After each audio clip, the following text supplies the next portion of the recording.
Kolkata, India, one of the most densely inhabited cities in the world and a magnet for people from the impoverished countryside.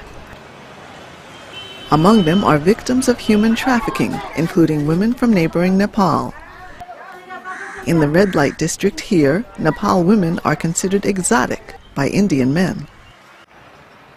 Most Nepali women are lured to Calcutta by false promises of jobs and better opportunities. Deputy Representative of the UN Population Fund in Nepal, Ugochi Daniels. Conservative estimates put it at about 7,000 girls a year, but we feel that it's much higher.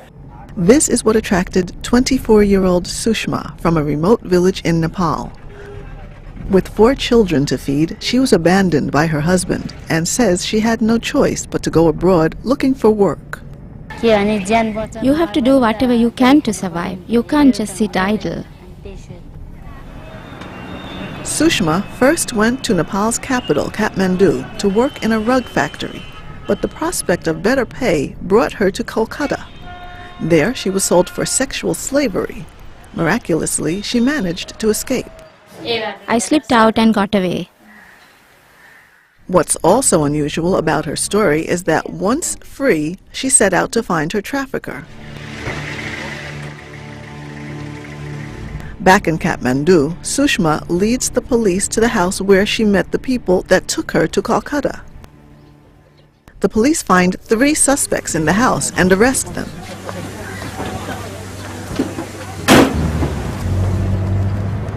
This is the man Sushma says sold her to the brothel in Kolkata. At first, he only admits going with her to India. During the interrogation, he finally confesses.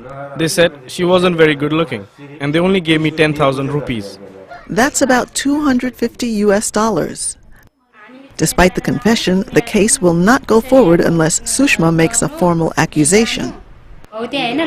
He said if the police ask any questions at the border, I should stay quiet and say I'm his wife.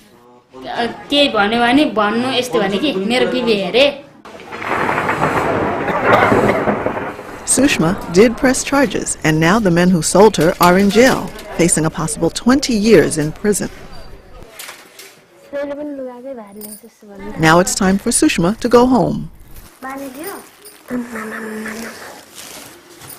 After a 12-hour journey from Kathmandu, Sushma arrives at her village. Reunited with her children, the difficulty of providing for her family remains. But for now, Sushma is just happy to be home. What can I say? We have to manage on what we've got here. I'll do my best for my children.